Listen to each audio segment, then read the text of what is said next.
बौद्ध जिलापाल और एसपी नारे थाना एतला दुर्व्यवहार अभियोग आनिले जड़े वरिष्ठ डाक्तर बौद्ध जिला जनस्वास्थ्य अधिकारी डाक्तर मदन मोहन प्रधान जिलापाल और एसपी नारे आदर्श थाना लिखित अभियोग कर गतकाली संध्यारे जिलापाल समीक्षा चली सेठारे आलोचना बेले सर्वसम्मुखें जिलापाल और एसपी दुर्व्यवहार प्रदर्शन करते एने डाक्तर मदन मोहन प्रधान जिला संघ को जणाइबा सहित थाना अभियोग कर दुर्व्यवहार प्रतिवाद में एडीएमओ समेत जिला स्वास्थ्य कर्मचारी संघ कला बैच परिधान कर शांतिपूर्ण आंदोलन को ओह्लाई अन्यपटे अभियोग उपर बौद्ध जिलापाल और एसपी प्रतिक्रिया मिल पारि नाही। से कहले एपटे कहीं डायलिसिस सेंटरटा सेट कर जेल भितर मुझे डायलिसिस सेंटरटा जो अच्छी एटी एपटे थिला डीएचएस रे से अल्प बेड थिला भारी क्लमजी होता तेणु प्रिवियस कलेक्टर मैंने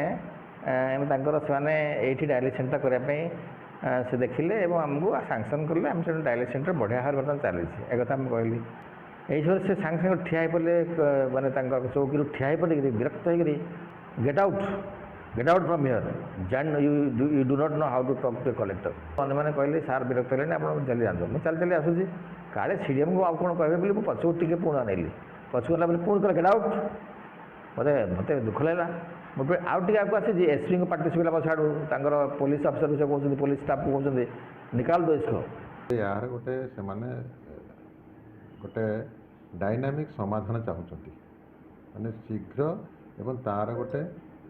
दृष्टांतमूलक समाधान से चाहते स्वास्थ्य सेवाटा को अणदेखा करने उचित नुह एवं अधिकारी मानक प्रति सही प्रकार व्यवहार निहाती